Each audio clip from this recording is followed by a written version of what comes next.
ساڵتان نەبێ. بەرپرسێکی باڵای کوردی با ڕۆژنامەی شەرق لەوسەتی ڕاگەیاندووە پرۆژەی درێژکردن و وادی سەرۆکایەتی مەسعود بارزانی بۆ 2 ساڵی تر لە بنەڕەدا پرۆژێکی ئێرانی بوو و لەلایەن کوتەی شەعەکانەوە پشتگیری لێکراوە. سەرچاوەکە کە نەویسۆنای ئاشکرا کرا مەژەی بۆ کردووە لە چەند ڕۆژی ڕابردوودا گرێبەستێکی سیاسی لە هەرێمی کوردستاندا بە بەشداریی ئێران ڕێکخراوە کە ئامانجلەی لێکنزی بوونی زیاتری نێوان هێزە کوردەکان و شیعەکانە لێ ڕابدا. موچیشی حکوومەتی تاران هەوڵدەدا ماوەی نێوان هێزە شیعی و کوردەکانی کەم کاتەوە و پەیوەندیەکانی نێوانیان تونند و تۆڵ بکە.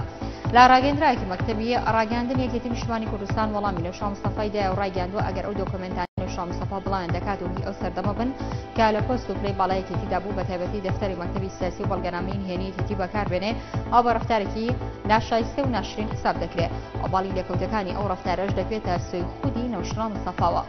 چەند لایەنێکی ئۆپۆزیسیۆن لە هەرێمی کوردستان ڕانگەاندوو یەکێتی و پارتی لە ئێستادا سەرقاڵی امزاکردنی ڕێکەوتنێکی استراتیژیونێن کە جێگەی ڕێکەوتنە کۆنەکە بگرێتەوە کە گرنگترین خاڵەکانی تێپەڕاندنی پرۆژەی درێژکردنی وادی سەرۆکایەتی مەسعود بارزانیە لە بەرامبەر کاراکردنی بەشداریکردنی یەکێتی لە حکوومەت و پێدانی ڕۆڵێکی گەورە لە وەزارەتی سەرچاو سروشتەکان لە حکوومەتدا.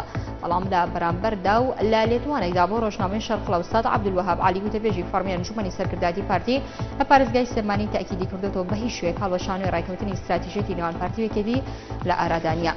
سەرچاوێکی سەربازی لە میسر ڕەتی کردەوە سوپات دەستپێشخەر بووبێ لە تەقەکردن لە لایەنگرانی سەرۆکی لەسەر کارلەبڕە و محەممەد مورسی لە بەردەم تەلاری گاردی کۆماری تاکیدیشی کردەوە گروپێکی تیرۆریست هەوڵیدا بوو بارگای سەربازەکەی کۆنتڕۆڵ بکە.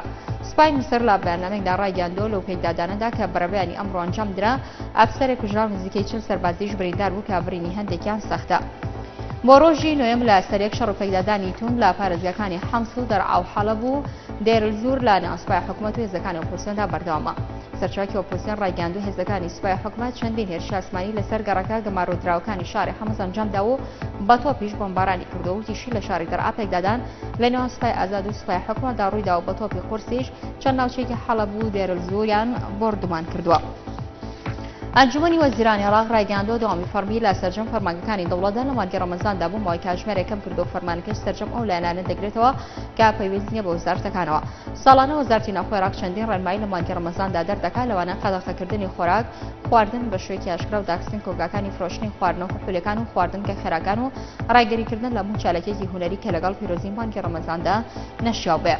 لیژنەی ئاسایش و بەرگری لە پەرلەمانی عێراق حکوومەتی ئیتیحادی بەلاوەزکردنی نامەزراوە ئاسایشەکان تۆمەتبار کرد ئەویش لە ڕێگەی پێکێنانی هێزەکانی ساحوە و ئەنجومەنەکانی پاڵپشتیکردن. لەداگریشی کرد کە ئەو لیژنانی بۆ لێکۆڵینەوە لە پرۆسە چەکدارەکان پێکێنراون هیچ سوودێکیان نییە.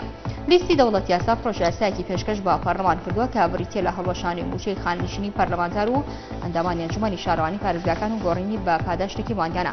سەن سافی پەرلەمانتاری لیستی دەوڵەتی یاسا ڕایگەاندووە پرۆژە یاساکە لە 5 مادە پێکهاتوو ئاماژە دەکات بە هەڵوەشانی موچەی خاننشینی ئەندامانی ئەنجومەنی پارێزگاکان و شارەوانەکان و پەرلەمانتاران و گۆڕینی بە پاداشتێکی ماندانە بە درێژایی ماوەی خزمەتەکەی و پاداشتی کۆتایی خزمەتەکانی کە بۆ ماوەی 6 مانگی کۆتایی خزمەتی و ئەندامە کە وەری دەگرێت لە ماوەی خزمەتکردنیدا.